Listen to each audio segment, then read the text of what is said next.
Hey, Alma. Hop on my back and race over to Nettie Putnam. It's a telegram. Hurry up back and get your nickel.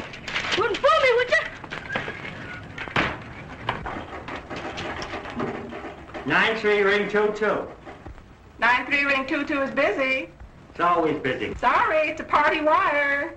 Oh, hello, Clara. I just going to call you. I've got my dishes washed, and I thought I'd give you a ring.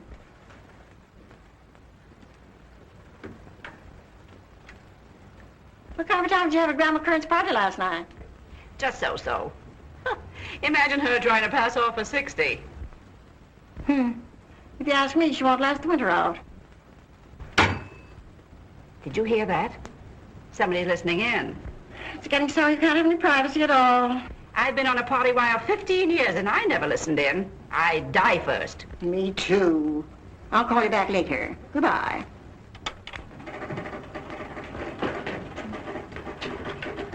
Nine 3 ring 22.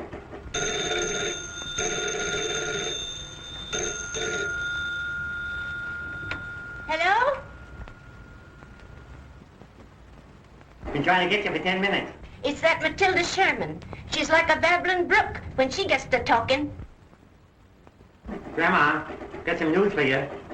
The Limited's stopping. What's poppin'? Not popping, stopping, the Limited. Guess who's getting off? Give up? Matt Putnam. Matt Putnam. Well, bless my soul.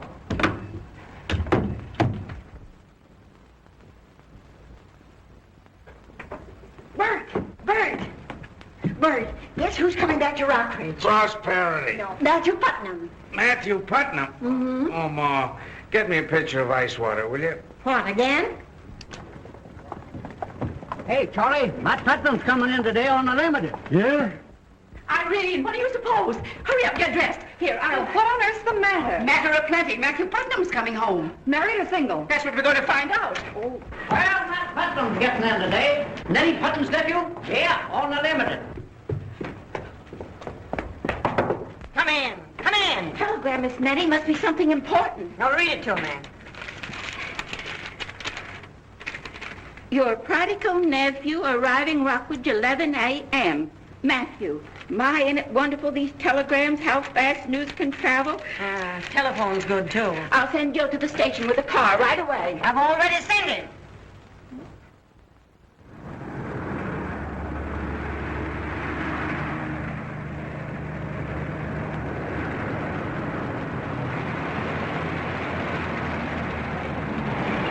I wonder where everybody's going. Crazy, I suppose. Hello, Marge. Hello, Mrs. Bradworth. Well, they're going someplace in an awful hurry. There's only two things can make people hurry in this town. One is something for nothing, and the other's a run on the bank.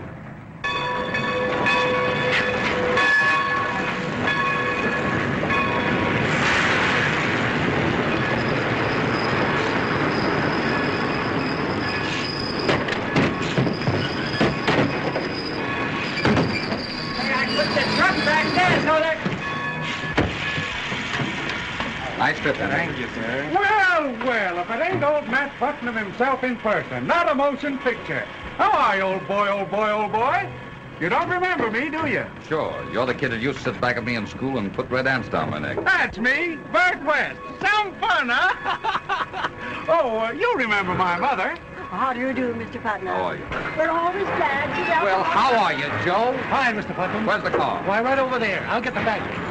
Hello, boys. Glad to see you. Well, Matthew Putnam. Oh, Now, don't say you've forgotten me. well, let me see. You're... Out of sight, out of mind. I'm Mrs. Sherman. How are you, Mr. Sherman? I'm Irene's mother. Now, You let me- remember Irene. No, excuse me, Mrs. Sherman. Well, you're a big help. He seems a bit snooty, doesn't he? I should say so. Oh, he's all right.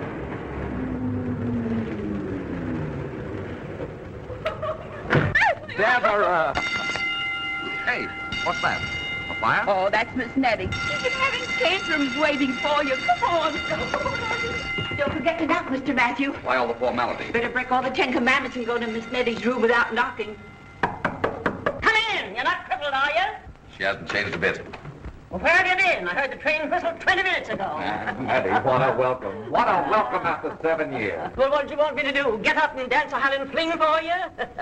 Oh, stop grinning like a Cheshire cat and sit down over there where a body can see you. He looks thin, Miss Nettie. He needs some nice home cooking. Rubbish. She looks positively bloated. Get out, Deborah, and get that silly grin off your face. I bet you some gingerbread with whipped cream. Great. Aunt Mattie, I can't tell you how wonderful it is to be home again. Rats. What? I said rats. It's been so wonderful you could have been here any time in the last 7 years. Now, don't tell me you brought me all the way back from Europe just to give me a bowling out. You've had your education, your fling, and your foolishness. Now it's time to settle down. Me? Settle down in Rock Ridge? Oh, no. And why not? Your grandfather founded Rock Ridge. The whole town is dependent on a Putnam dairies. Why, you're the only living Putnam beside myself. I know how you feel about it.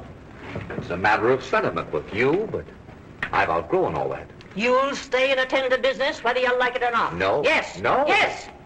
You're like all the Putnams. Stubborn as a mule. I see your temper's just as bad as ever. Worse, and I'm glad of it. You're a wonderful woman, Aunt Nettie. I'm an old woman, Matthew. You know how long it's been since you went away? It's been 7 years, 6 months, and 10 days. I know it's not a very agreeable prospect for you, cooped up here with a quarrelsome old invalid. Please. I've carried on for you for a long time. I'm tired, Matthew, and I'm old. It's your turn now. After all, it is your business. I'll tell you what. We'll give the dairy business back to the Indians. You and I'll get in a boat and take a trip around the world. No, we won't. Oh, yes, we will. Oh, no, we won't. Oh, yes, we will. Oh, no, we won't. Oh, yes. Hi, Matty, old boy, old boy. Hello there. Taking an afternoon stroll? No, I'm just calling on some friends. Hop in, I'll drive you over. No, thanks. I'm enjoying the walk. Would you like a drink of imported scotch? Where's it imported from? Waysville. That's the nearest thing to Paris in these parts. You and me could have a swell time in Waysville. Irene! There he is now. I guess we understand each other. Well, anytime you feel frisky, look me up. Going into Will Oliver's. You'd think he'd be a little more particular who he calls on. Now's your chance. Get on over there. Well, maybe I better phone Marge first. No, just run over. Tell Marge I want the recipe for that angel cake. Get him away and bring him over here for tea. Oh, Mom. Go on, hurry up. And straighten up your back. Put your chin out. I'll powder your nose and we'll do for today. Oh. Is it that funny? What do you think? The whole town's all dressed up waiting for you to call, and here on your first visit I spray you with bug powder. Maybe you're right. You're not Marge Oliver. I am? What, that funny, homely little freckle-faced kid? You weren't so good looking yourself. I remember when you used to call on Dad, your feet were so big you tripped over everything. I still do. Say, Dad'll be awfully glad to see you. He's out back painting the barn. I mean, he was painting the barn. Well, if I'm not mistaken, that's what he was doing when I left here 7 years ago. It's a contract for him. Is he still the town's best fisherman? He works hard enough at it. Dad, look who's here. Matthew Putnam. Well, doggone my old hide. Hello, Matt. I'm glad to see you, Will. Glad to say I'm so glad I could dance the jig. Let me look at you. Dadgum. Well, I'll be dadgum. We'll see you in.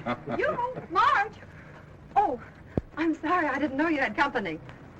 Why, Matthew Putnam, of all people. Hello, Irene. What are you all primped up for? I guess all the girls will be primping up now that you're back, Matt. Mother was just ordering tea when I left. Do come and join us. Well, Tea? I got something better than tea. Tea's only good for old women. Come on in the kitchen, Matt. Excuse me. Coming in, Irene? No, thanks. I'll be going. Come and see us soon, Matthew. I'll promise not to entertain you in the kitchen. But I like kitchens. Can't you stay to dinner, Mr. Putnam? Well, Sure you'll stay. Sit around the place and don't ask foolish questions. all right. Good. Now, this here's a drink for heroes.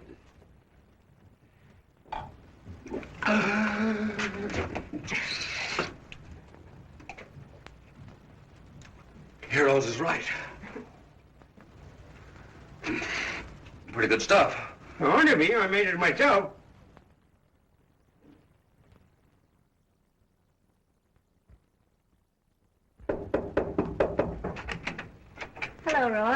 Marge. Gee, you look pretty. Thank you. We've got company. Matthew Putnam's here. Oh, that big shot with all the money that everybody's breaking their necks for? Shh, he'll hear you. Mr. Putnam, this is Mr. Daniels. How do you do? Don't think you were in Rockridge when I left, were you? I guess not. Roy blew in with a rainstorm one night, and he liked the town so well he's been here ever since. I hate it. Why, it always seemed like a nice little town to me. Far fields are always the greenest. Well, someday I'm going to find out. Anything's better than staying here and going to seed like some people. Come on in the kitchen, Roy. I'll let you help me with the dishes. Oh, all right. Lippy young fella, ain't he? Well, you offended his dignity. Guess I must have said something.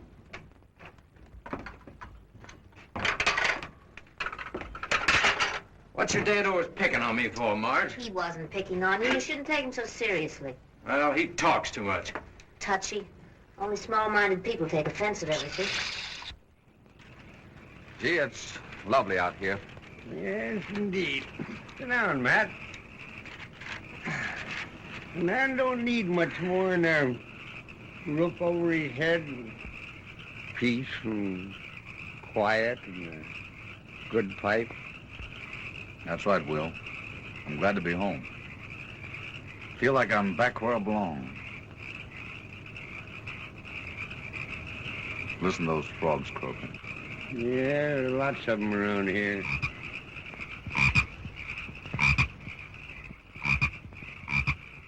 Irene went over there to invite him to tea, but he turned her down cold.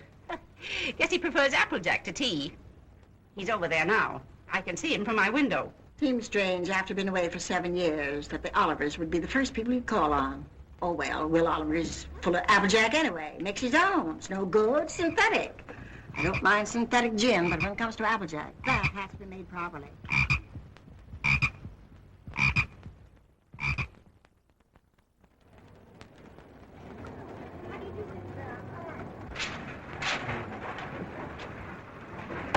Isn't it possible to get a little service in this bank? Oh, hello. I didn't see you standing there. Shall I go out and come back in again? Sure, go ahead if you think it'll help. I thought I'd drop in and get my statement. Well, you got your statement yesterday. Did I? That's right. It's funny how you forget those things. Isn't it about closing time? So it is. You didn't forget that, did you? Look, if you see an old man outside with a beard and a brand new car, it's me. Oh, Mr. Putnam. Yes, Miss Oliver? A long gray beard? Well, Matthew, this is a pleasant surprise. How is your dear, sweet aunt? Oh, she's... We're still waiting for you to come to tea. Yes. He's going to come to dinner with us, aren't you, Matthew? Well, A nice home-cooked dinner. Why don't you come along with us now, and you and Irene can talk over your childhood days together. Remember, Matthew? Well, I'd like to, Mrs. Sherman, but I'm afraid that I... Oh, please don't say no. Well, of course he's not going to say no. Oh, yes, he is, Mrs. Sherman. He has a very important engagement, and he's afraid he'll miss it. Excuse me. Bye.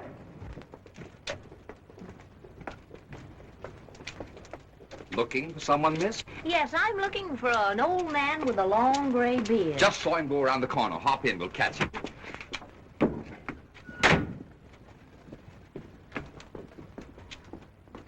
So that's the important engagement he was about to miss.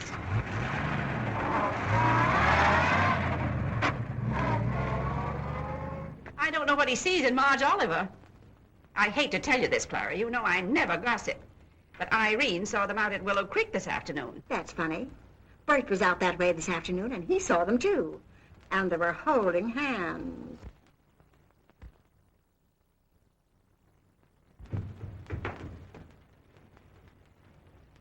Come in.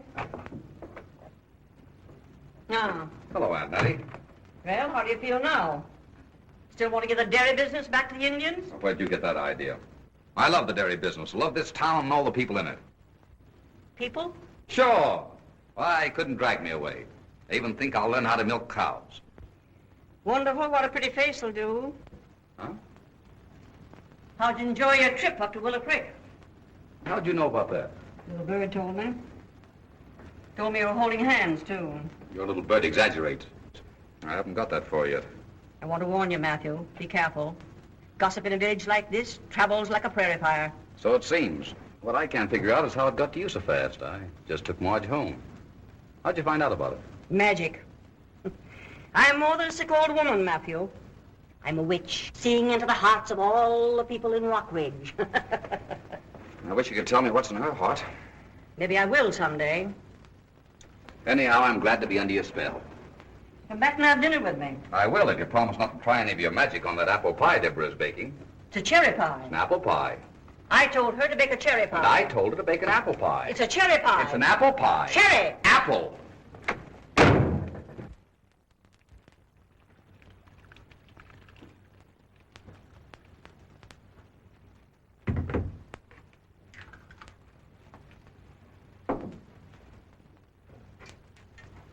Dad! I thought so. I just came out to get myself a drink. You're telling me? A water. Help yourself.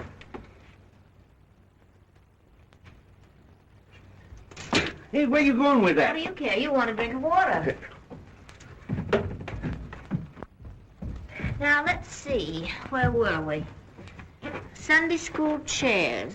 $15.10. Right. Church social. Groceries $10.50. Ice cream $5. Prizes $12. All itemized and receipted. Don't get them mixed up.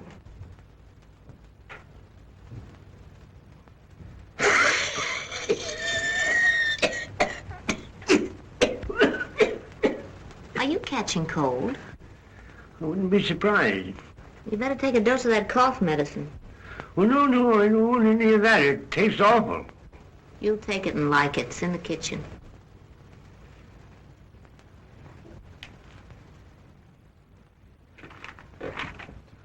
Where'd you say it was? You go to bed, Dad. I'll get it for you.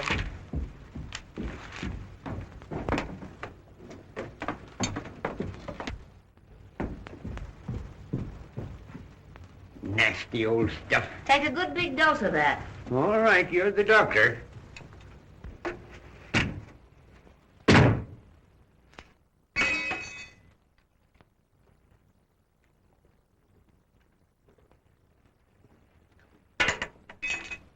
Bindings for the hymn books, $8.75. Is that $7.85? Marge, what's Matthew Putnam been hanging around here so much for lately?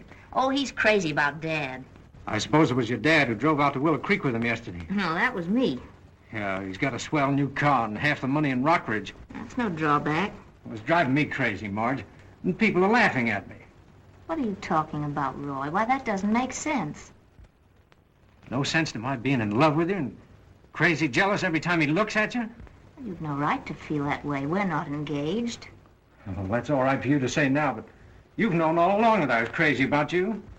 No, I didn't. Oh, I knew that you liked me very much, and I'm fond of you, but that isn't being in love.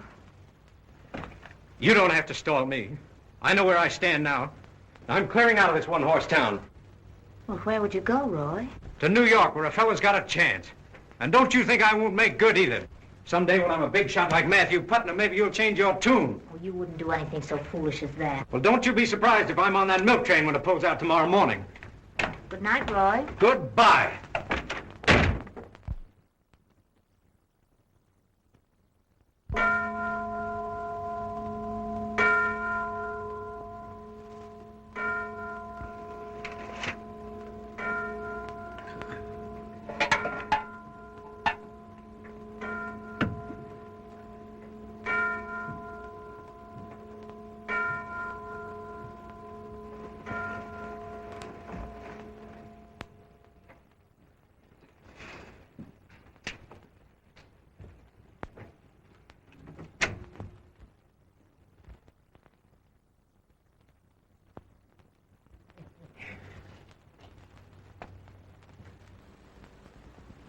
How late you going to sit up?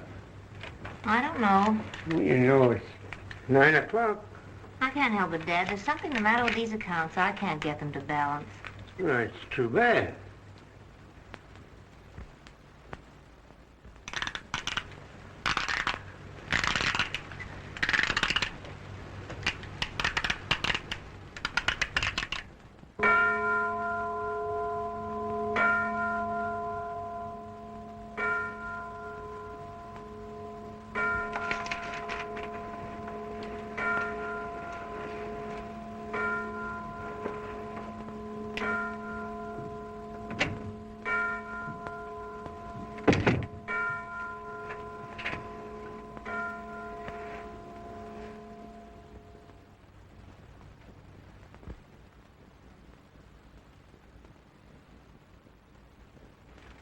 I must have fallen asleep. The lights are still on over at Will Oliver's.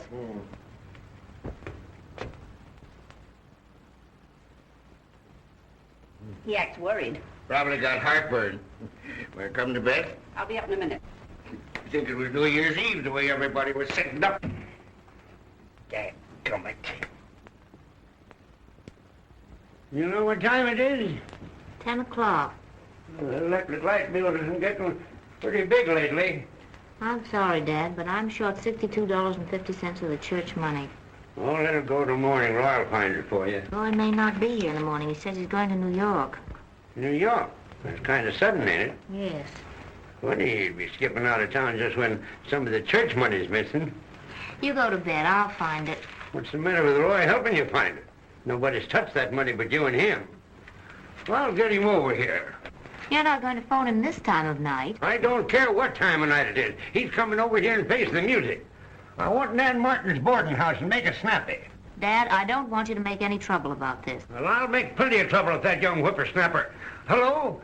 Mrs. Martin? Yeah, I want to talk to Roy Daniels. He hasn't come in yet. Well, you tell him to call Will Oliver as soon as he comes in. All right. I'll leave a note for him. You're not there. I wouldn't be surprised if he's already skipped out with that money. He wouldn't do a thing like that. Well, I wouldn't put it past him. I never did like him nohow.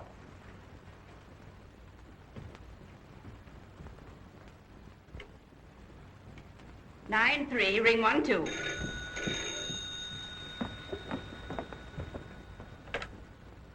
Hello?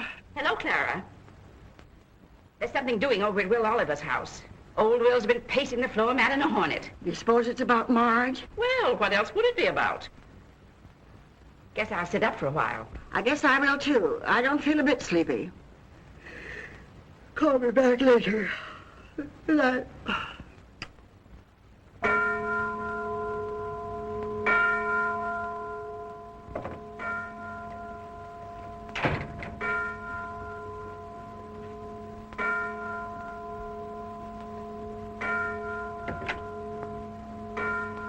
Line 3, ring 2.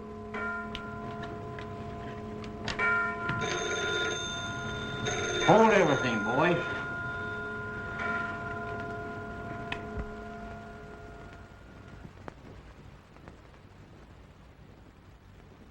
Hello, Will? You get over here just as fast as your legs will carry you. What for? I don't know what you're talking about. If you think you're going to sneak out of town and leave Marge in a fix like this, you're going to find out different. Dad, don't You make keep that... out of this, Marge. Well, you better get over here. I'm coming after you with a gun. You can't order me around. Nobody's got any strings on me. You got something to settle, and if you know what's good for you, you're coming over here and do it. Give me that. Roy, please. Oh, all right. Well, that's the hot one, boys. What's going on?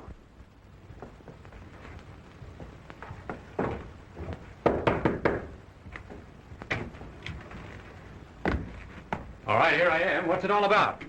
What's your hurry about getting out of Now, town? Dad, I'll tell Roy. Roy, it's about the church account. There's $62.50 missing. Well, you don't think I took it, do you? Well, if you didn't, where is it? Let me see that ledger. $62.50. Isn't that what we paid the orchestra the night of the bond dance? The bond dance? Yeah, I paid him in cash out of the ticket money. Oh, that's where it is. Oh, I forgot to enter it. Well, you've had a lot of nerve to think that I'd take it. Just goes to show you that the best of us can be wrong. I'll offer you a little drink, Roy, if Marge will give me the key to the cellar. Oh, thanks. I never touch it.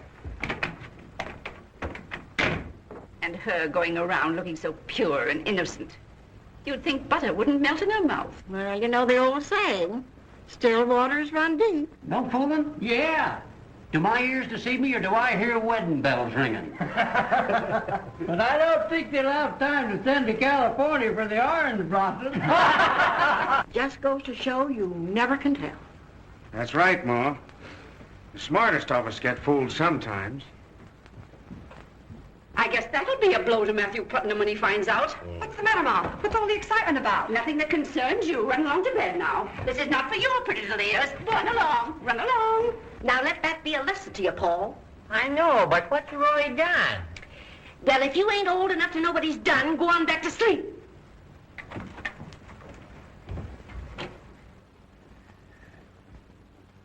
New York, I says. Why, you ain't going to New York, are you, Roy? He says, I sure am. That's why I'm buying the ticket. So he got on the train and went. Pretty smart, skipping out of town, leaving Will to hold the sack. Well, it's going to make it tough for him if Marge is fired. You're soft as butter, TP. Why, it's just like kicking her and Will out of town. That's where she ought to be, out of town. We're respectable folks. We can't have girls like Marge setting an example for decent young people. You're upholding her by letting her stay in the bank. Well, I think you're going a little too far. There never was a man that didn't stand up for that kind of woman. Now, see here, TP. It's my money invested in that bank, and you're going to do as I say, or I'll make you wish you never married me. What you say? I didn't say it.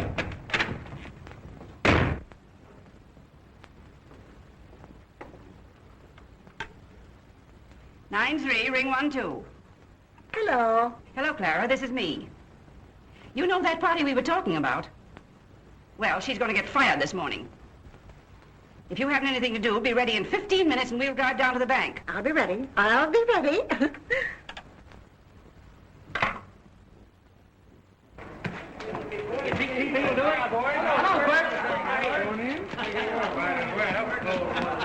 Morning, TP. Hello, Grandma. What are you doing down at the bank early this morning? Well, I came to get one of them safe deposit boxes. Nice day for it. The old carpet sweeper's out to pick up the dirt. What's all the excitement about? Looks like bargain day. Maybe. Morning. Hello, Mom. Morning. Got blood in her eye this morning. Oh, may I speak with you a moment, Miss Oliver? Certainly, Mr. Sherman. We have decided to dispense with your services as of today. Well, I don't understand. Hasn't my work been satisfactory? Well, sure, your work's been fine. Well, what is it then? Well, it's just that, well, we can get along without you, that's all. I see. You mean Mrs. Sherman doesn't want me here any longer? I knew she ran a lot of things in this town, but this is the first time I ever knew she ran the bank. Marge, I'm very sorry about You this. needn't feel sorry for me. I'll get along all right. You're the one who needs the sympathy, Mr. Sherman. You don't even dare to call your soul your own. What do you mean? Don't worry, Christmas is coming. Maybe your wife will give you a dog collar. Going to lunch kind of early, ain't you? That's over!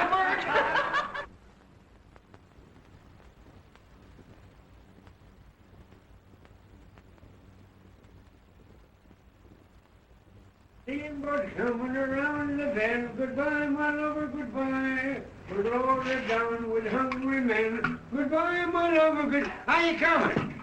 Fine. How are you getting along? Right smart. The rate I'm going now, they're finished in no time. Matilda Sherman brought the florist from Springfield over to fix her exhibit. Shucks, he used to put so much tinfoil and gold paint on them flowers, it'd look like one of them rest in peace horseshoes he gets out for funerals. That's an idea. If I don't win, you can use this for my funeral. Maybe I better give you a hand. All right. You can go out in the woods and get me some ferns. Clear over to Willow Creek. I guess I better finish painting the barn while I'm in the mood. Maybe you'd better. Hello, Matt. Hello, Will. I see you painted your barn. Put it near, don't be long now. Hello, Matt. Hello. You're late. I didn't think you'd get here. It takes a long time to go clear to Willow Creek and get ferns. These don't look like Willow Creek ferns to me. Young lady, I've always been taught it was the height of impropriety to look a gift horse in the mouth. You bought them. Who, me? Spend $1 for ferns when all you've got to do is drive 20 miles to Willow Creek, wear out a pair of $16 shoes climbing over rocks, catch pneumonia from wet feet, and pay a $50 doctor bill? Don't be silly. Well, anyway, they're beautiful. Seems like a lot of trouble to go to for a mere flower show. Have you forgotten the prestige that goes with winning the flower show in Rockridge? It's an institution around here. We've been having one every year since 1880. Hey, Matt, you know anything about thinning out paint? Well, unfortunately, Will, they didn't teach that when I went to school. Well, that's too bad. I need a little help out here right now. Oh, did you say thinning out paint? Well, that's one of the fondest things I'm of.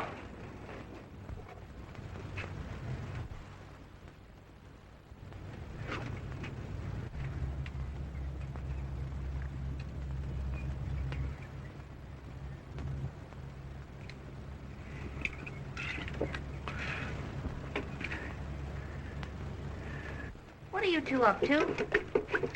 Well, I guess that'll have to do for the time being. That's a mighty fine brand of linseed oil you got there, Will. Sure, I make it myself. I get it over at the hardware store. The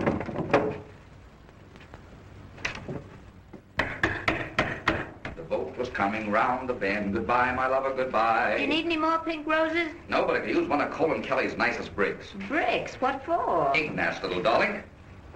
Ah, a thing of beauty is a joy forever. Say, what's going on here? Behold the exhibit that will soften the rock-bound hearts of Rockbridge. You're a big help. Bethlehem Davis will put an editorial in his paper about it. Marge Oliver not only wins first prize at the flower show, but wins the Pulitzer Prize as well. What's the matter? Marge? Why, you're crying. No, I'm not. Well, I didn't dream you were taking this thing so seriously. I thought you'd get a big kick out of old Crazy Cat. Well, you wouldn't understand it. It isn't the money, but... Well, if you were in my boots, you know how much it means to win this thing tomorrow. All right. If that's the way you feel about it, let's get busy and win it.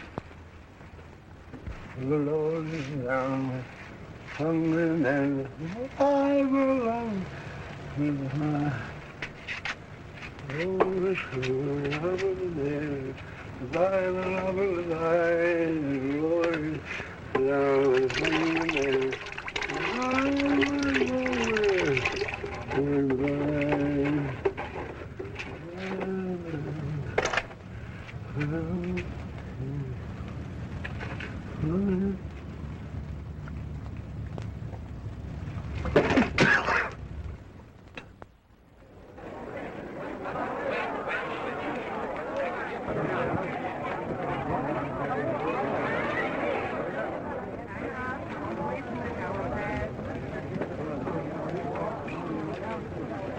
Pretty good stuff, Will. Ought to be a make it myself. Dad? Thanks, Lem. Appreciate that very much. That's mighty nice of you. Hello, honey. Time to sit down? Come to order, everybody.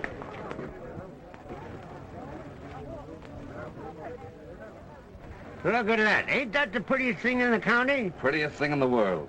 If 26 ain't the winning number, I'll eat my hat. Ladies and gentlemen, as president of the Rockridge Flower Society, I greet you. Why don't they cut out the palaver and get down to brass tacks? And now, let me introduce a man who needs no introduction. Judge Stephen Stevenson.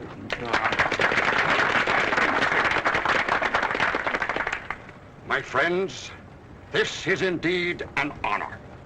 A signal honor. I don't know very much about flowers, my friends, but I know more about politics than any man in the state.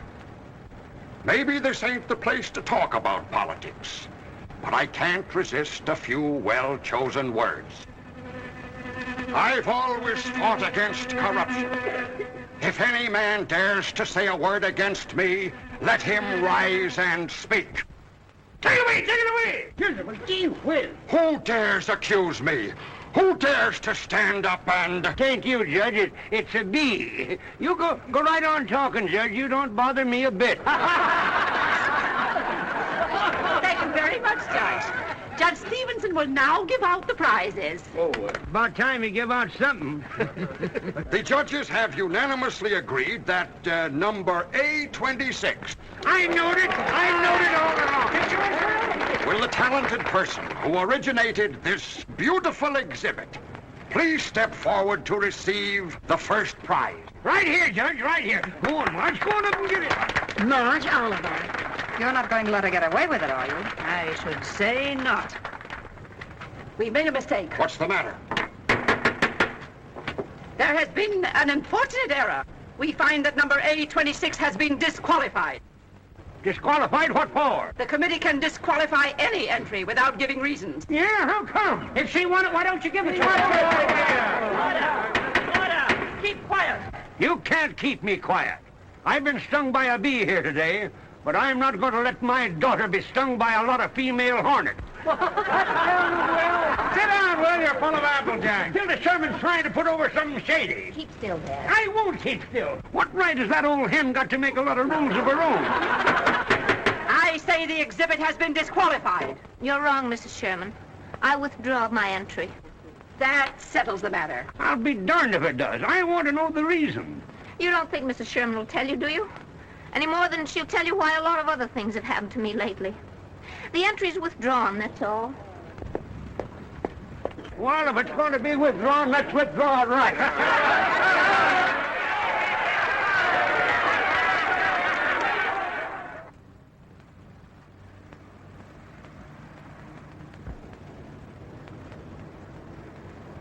I got an idea. Hey, I got an idea. Let's go fishing.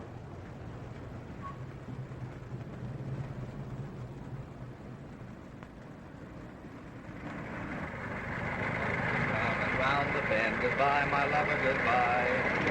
'Twas loaded down with, 'twas loaded down with.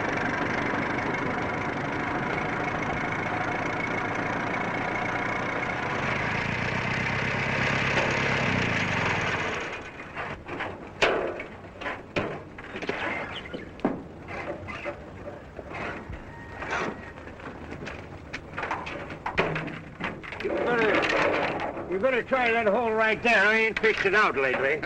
That was where we caught that big bass that last time, wasn't it, Will?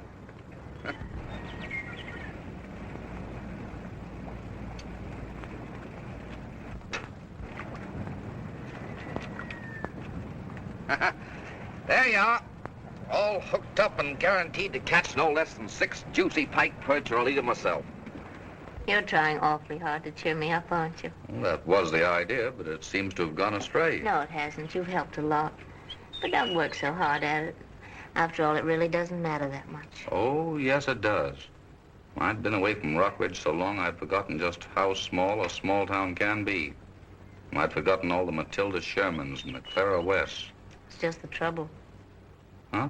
You've forgotten the Matilda Shermans and the Clara Wests, and they resent it. Why? Because I won't attend their pink teas and Sunday dinners and pat their little children on the head? Exactly. Don't you know that every woman in this town with a marriageable daughter has been after you since the first day you got here? They think I'm spoiling their chances. Well, that's absurd. Well, of course it is. Why, they know that your father and I have been pals for years. Well, sure, you just come over to see him. Why, we're just friends. Anybody could see that. Of course, you're just like a kid sister to me. It's crazy, isn't it? No, but you are. Rockridge is right. You are spoiling their chances. It isn't your father I come to see. I never thought much of you as a kid sister. And I don't want to be friends. I love you, Marge.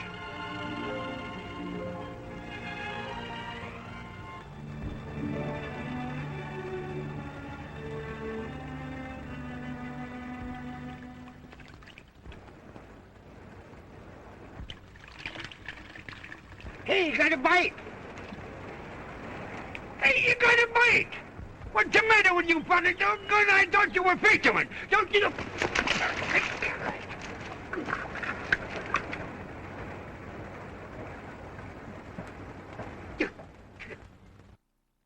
Coming round the bend.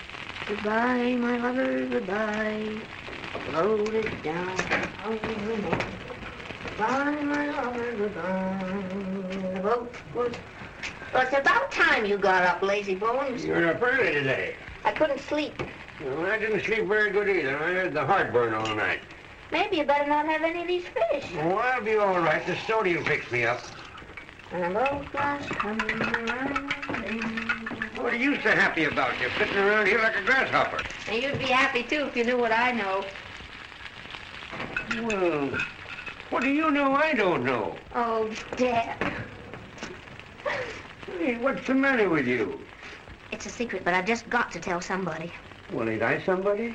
Promise you won't tell? Mm-hmm. Cross your heart and hope to die?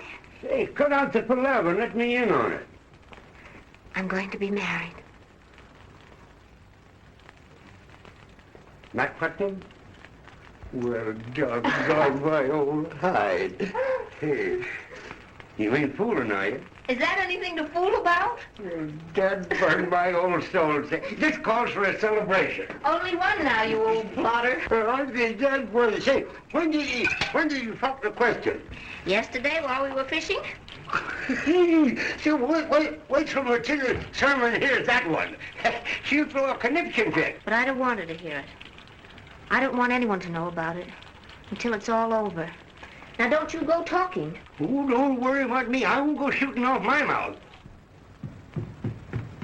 Aunt Nettie up yet, Deborah? Yes, and in a roaring temper. That's fine. Just her way of showing affection.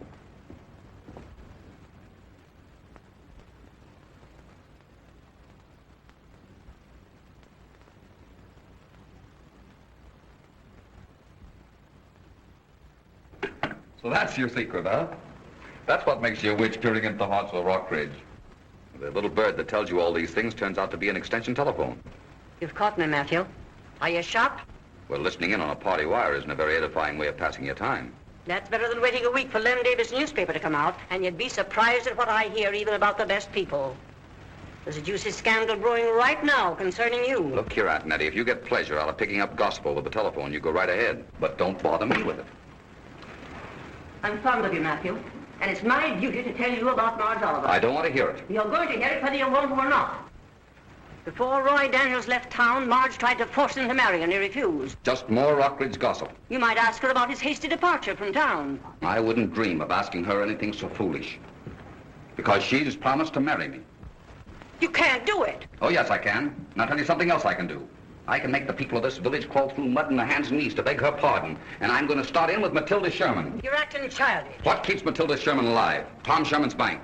What keeps Tom Sherman's bank alive? The Putnam deposits. No Putnam money, no bank. And I'm transferring the Putnam dairy accounts to the Waysville Bank this morning. Simple, isn't it? Have you gone crazy? No, I just come to my senses. I'm going to wrap this town up in a paper bag and give it to my wife for a wedding present. And if she wants to, she can put a match to it. You can't do it. Who says I can't? I say you can. Well, I'll show you. You won't show me anything. When it's all over, you can have your laugh. When is the event coming off? Today. Today? 1 o'clock. He's coming for me, and we're going to Springfield, where nobody will see us. An elopement, eh? Oh, Dad, I'm so happy. Dad burned my old skin. It won't be long now before I'm a grandpappy. Whoa! Coffee for you now. 1 o'clock you can start your celebration. Well, where's the cream?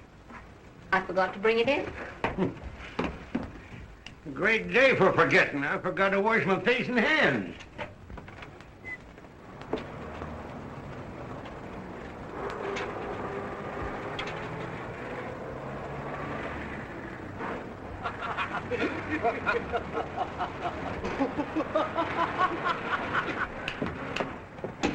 Good morning, Marge.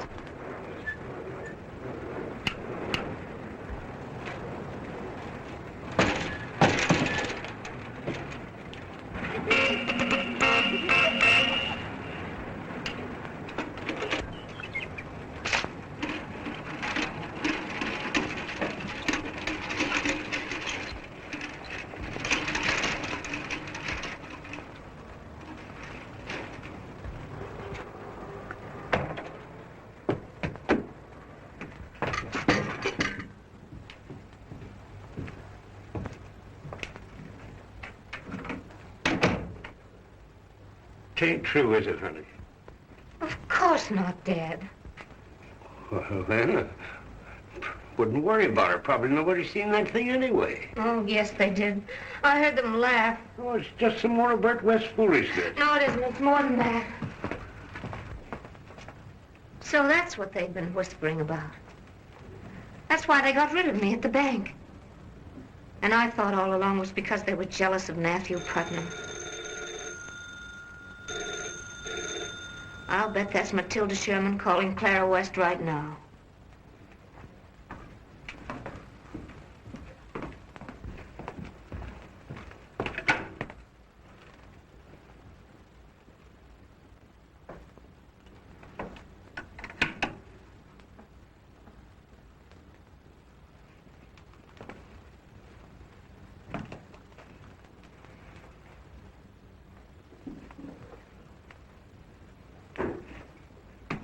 Don't take on so, Marge. Matthew will hear about it. Well, he wouldn't believe it. You believed it? Oh, no, I didn't. Oh, it's unfair. I haven't done anything to them. Of course you haven't. Don't worry. We're not going to let a bunch of gossiping old hens come between you and Matt. Stop crying. Stick out your chin where we'll fight him. You'll forget all about it in a couple of hours as soon as Matt comes for you. Suppose he doesn't come for me. Oh, don't talk foolish. Of course he will. Then when you get back from Springfield, she'll be on the other foot, and you can have the laugh on them then. You'd better come have your breakfast. No, I'm not hungry.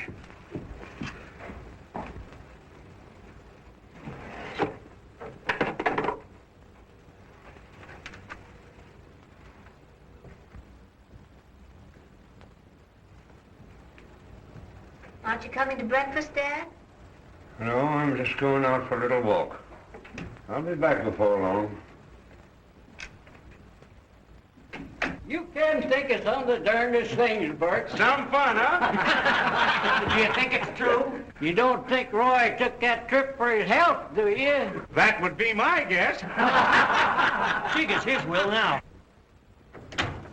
Hello, Will. Hi, Will. What is that? Hi, Will. Figuring on getting a shave or a haircut? Neither one. I'm figuring to get the person who started this talk about my daughter. How about you, Bert West? Wasn't me. How about you, Lem? I haven't done anything, Will. Lem Davis, you're a coward and a sneak.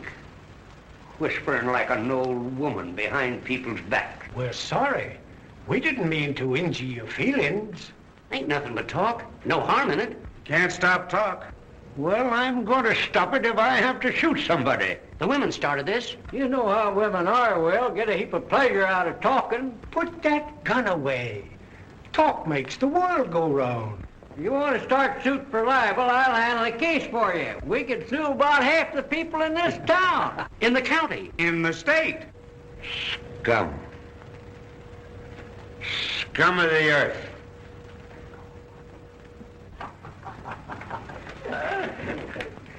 Boom, boom, boom. I'm a cowboy. Haven't you got any better sense than to run around town waving a gun at people? No, I ain't, and I'm going to shoot How them. long have you lived here? Never mind, I know, 62 years.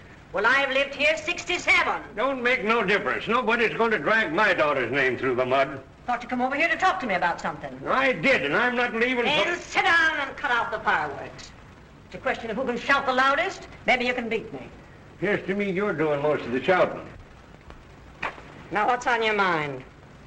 Nettie, you've always been the fairest-minded woman in this town. I'm in trouble, and you've got to help me. There's no truth in this story about Marge. Then how did it get started? How does anything get started in this town? Didn't you call Roy Daniels up in the middle of the night before he left town? Yeah, that was some mix-up about some church books. Church books? Yeah, but I was helping Marge with their bookkeeping. Didn't you tell him to hot-foot it over to your house so you'd come after him with a gun? You know, I thought he was skipping out of town with some of the church money, but I was wrong. It was all straightened out the minute he come over. Didn't you tell him he couldn't leave town with Marge in the fix she was in? That was before...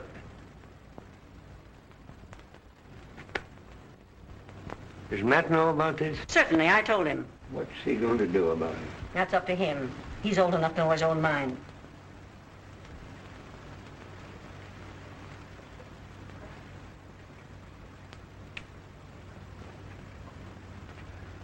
I guess I started out to shoot the wrong man. You did your shooting when you got full of Applejack and shot your mouth off over a party wire. You mean you want to transfer your entire account to us? Every nickel of it. Won't you come in and sit down? Well, I'm in a bit of a hurry. Oh, this won't take a minute, sir. I'll be able to draw on this today for my weekly payroll, I suppose. Yes, sir. No, sir. Well, I don't know, sir. That is, I'll have to get Mr. Croft's okay on that. See, I'm only the assistant manager. Well, where can I find Mr. Croft? He's at lunch right now. You know, Thursday, Rotarian lunch day. Well, can't you get him on the phone? I'm very anxious to get this matter settled. Well, I'll take a chance. 6-1, please. And, fellow Rotarians, let me say that these little hours spent away from our desks and our worries... Hello? I want to speak to Mr. Croft. Well, I can't bust in on him right now. He's making a speech. Well, take a note to him. Tell him Mr. Matthew Putnam of the Rty Dairies is here. Yeah, he wants to open an account. He's in a hurry. All with All right, sir. There are far greater and bigger things. The hearty clasp of a hand. The warm smile of a friend. And in conclusion, gentlemen, I thank you. Charlie, take over the meeting. There's something big that's just come up. How about a little song, boys? For he's a jolly good fellow, for he's a jolly good fellow, for he's a jolly good fellow, which nobody can deny.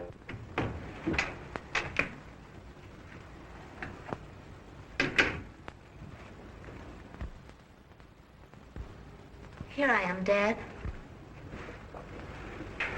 He gave you a start.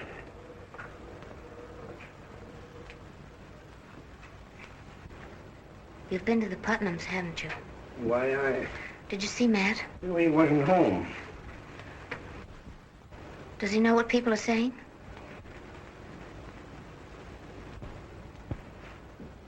He does know. Yes, he does. What did he say? I don't know. What did Miss Putnam say? Well, Marge, what difference does it make what anyone says? This is between you and Matt. What did she say? She said he was old enough to know his own mind. But I know Matt. He ain't going to be swayed by a lot of gossip. He'll be here when he said he would.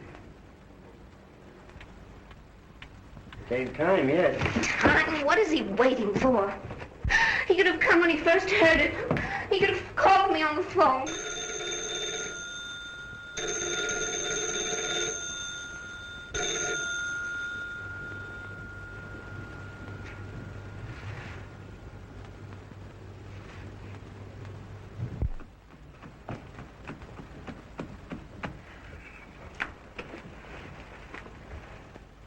Oh, here's Mr. Croft now. Well, Mr. Putnam. Glad to meet you. Sorry to kept you waiting. Now, in just what way can we serve you? By okaying my account so that I can draw on it today and get out of here. Certainly. Be seated. It'll only take a moment for the necessary details. I hope so, or I'll have to let it go until tomorrow. Don't put off until tomorrow what you can do today, Mr. Putnam. Look, Mr. Croft, will you please sign that deposit slip? Yes, indeed. Now, don't you worry about the payroll. We'll take care of that. And we're mighty glad to have you here, Mr. Putnam. Thank you, and may I use your phone, please? Yes, indeed. Rockridge, 9-3, ring 2. Busy, that's a party wire. Line busy? Would you care to wait? The operator will call you back. No, if my opinion of Rockridge is correct, I'll be able to drive over there before that line is open.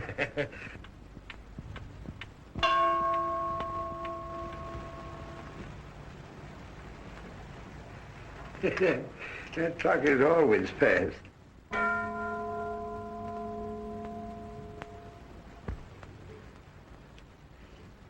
Something might have happened, maybe. Stop, I can't stand it. He isn't ever coming. I knew it this morning. Well, Marge, he'll be here. No, he won't. He won't ever be here. He believes it all right. But it ain't true. What difference does that make in this town? They think it's true. And I've got to go on living with him for the rest of my life. Marge, don't talk like that. Why not? Everybody else can talk. I'm tired of keeping still and making believe I don't care. I do care. I never wanted anything in my whole life but this. And now it's gone just because somebody started a lie. Oh, I hope it comes back to them someday. People who do things like this ought to be punished for it. I hope the person who started... Marge!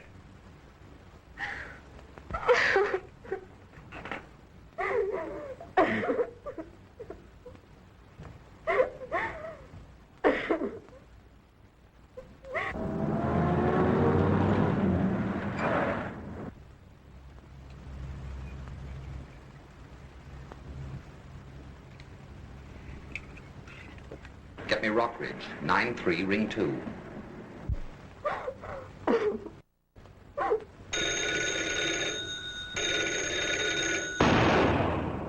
Dad!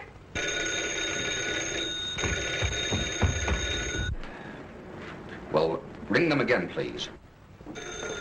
Dad! Oh, Dad.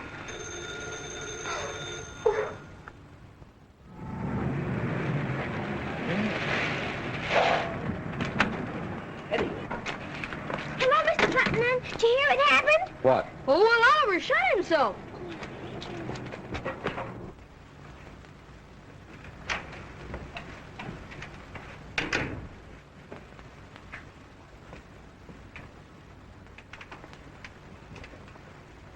Marge, I'm sorry. You're a little late with your sympathy, aren't you? Marge, listen to me. I listened to you yesterday. I've got to talk to you for a moment. There's nothing to talk about.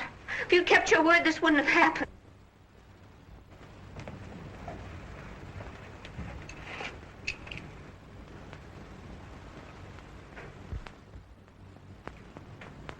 Aunt Nettie, I love her. I'm going to stand by her. I've got to work this out in my own way. Give it time and it'll work itself out. Oh, no. There's only one language the people in this town speak. 6-8, please. Mason? It's Matthew Putnam. How many Rockridge men do we employ in the dairy? About 300, sir. Well, I want them all discharged immediately and replaced with outside help. I don't understand, Mr. Putnam. That's all, Mason? You gone crazy? What are you trying to do now? Just trying to find out how fast news can really travel in this town. But look here, Nettie. We handled the Putnam accounts long before young Matthew was born. Why, it's the Putnam accounts that have made the bank. I have an idea. That's why he transferred them. Miss Nettie, do you know what it means to lay off all the Rockridge people and replace them with outsiders? Sure. Practically 300 men out of a job. It'll ruin Rockridge. Well, there's a way of stopping it. He can't get away with this. Who says I can't? Well, I don't mean to butt in, Mr. Putnam, but I think you're going too far. Nettie, he's tearing this town wide apart. Can't you do something with him? Maybe I can if you two will get out and let me talk to him alone. Go on. Scat, scat! Well, all right. We're depending on you, but there's one thing you ought to know.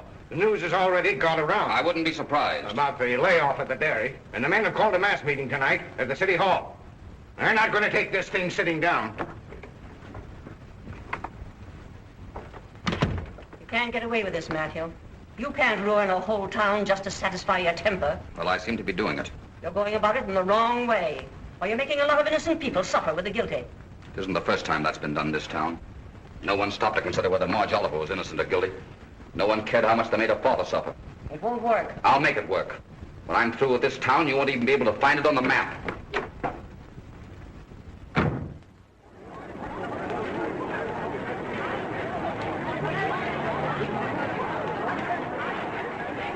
Well, Mason, everything set?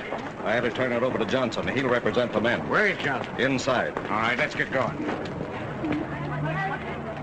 Folks, I'm not much at speechmaking, but we've worked years for the Putnam dairies, most of us all our lives, and we've never had any trouble. Now, this talk about laying off all the Rockridge men and replacing them by outsiders, if it was a case of a few men not doing good work, it would be different.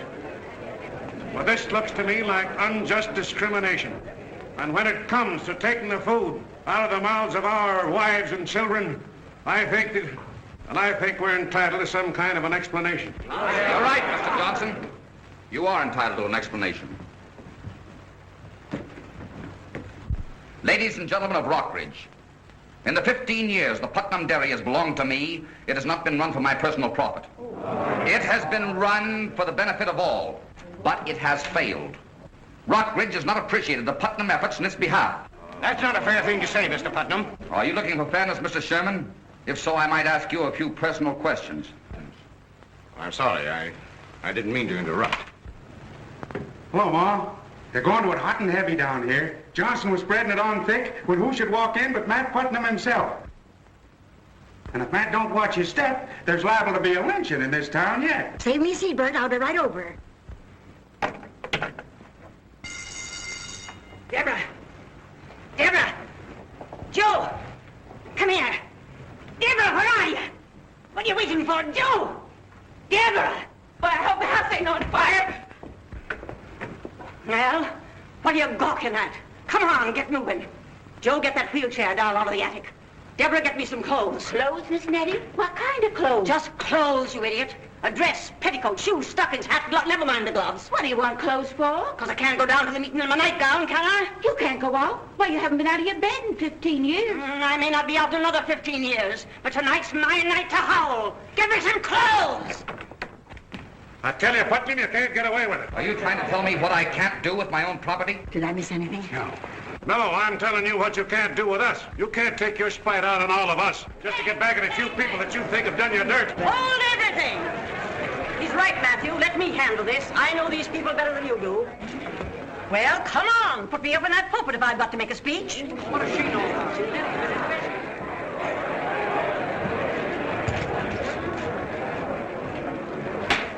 Sit down, Johnson. I'll handle this. And you too, TP. You've been doing a lot of talking and getting no place. Wasting the taxpayers' money on electricity. This nonsense has gone far enough. In some ways, my nephew's right. In some ways, he's wrong. Let's look facts in the face. This never would have happened if we didn't have a lot of women in this town who had nothing better to do than glue their ears to a telephone. Matilda Sherman is the social bell cow of this town. And what she says, you all follow up with like a flock of sheep. It wouldn't have been so bad, Matilda, if you'd gone to the trouble of finding out what Will Oliver was really talking about. Just a little misunderstanding about some bookkeeping. But you couldn't wait to spread the news. And you put the worst interpretation on it that you could. A shotgun meant only one thing to you, a wedding. And if Matilda really wanted something to talk about, she wouldn't have to go outside of her own home. I resent that, Nettie. Sit down, TP. I'll get to you in a minute. The only reason you're waving the banner for the working men is because it affects your business. No pay envelopes, no bank deposits. That's the axe you had to grind. And when you handle those stocks and bonds for old Miss Jenkins, you come out all right, too. You've got a $10,000 house to live in, and Mrs. Jenkins is taking in washing. What are you giggling about, Clara West? You live in a glass house, too. By the way, whatever became of that fertilizer salesman from Kansas City?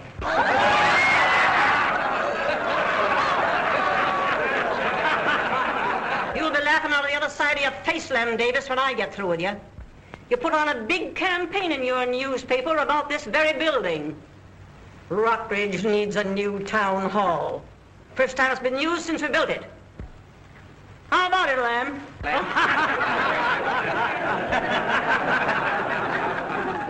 That's all right, Grandma Kern. You and Paul can go on home now. I don't have to tell them that during the 14 years dry spell we had, you were making gin in the bathtub and Paul was delivering it at night. Because everybody in town knows it anyway. Twan changed for Applejack. Don't forget Bert West. I was saving him. And now we come to the village Casanova. Or as he calls himself, a local hot potato, Bert West. Bert's asked every woman under 50 to drive over to Waysville with him. And I could name every one of the young ladies, and some not so young, who've taken a little trip with him. I did not.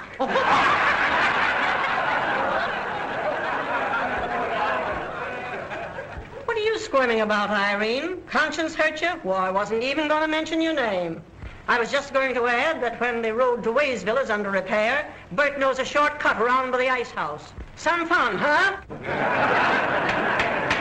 And the next time any of us feel like listening in on other people's business and passing along any gossip, let's stop and think of poor old Will Oliver. Meeting's adjourned. That was wonderful, Aunt Nettie. Thanks a million. Shucks. You ought to hear me when I really get wound up.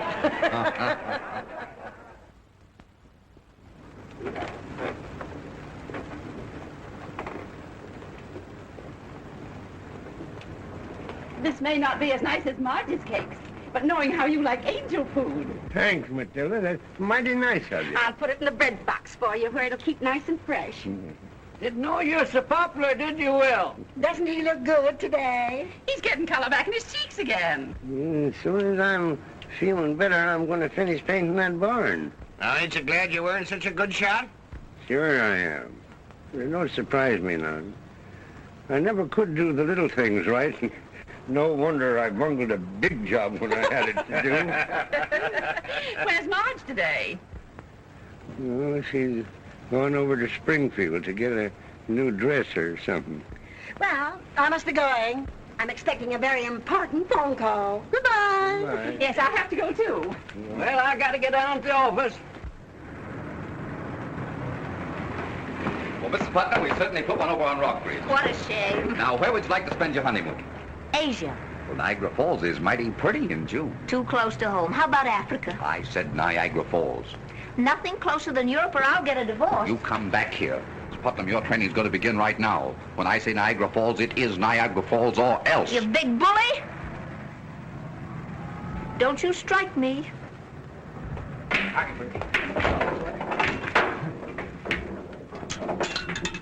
Rockridge, 9-3, ring 1-2.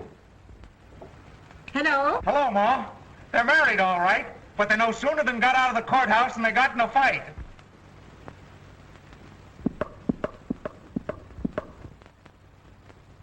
She called him a big bully, and he almost took a sock at her. Yeah.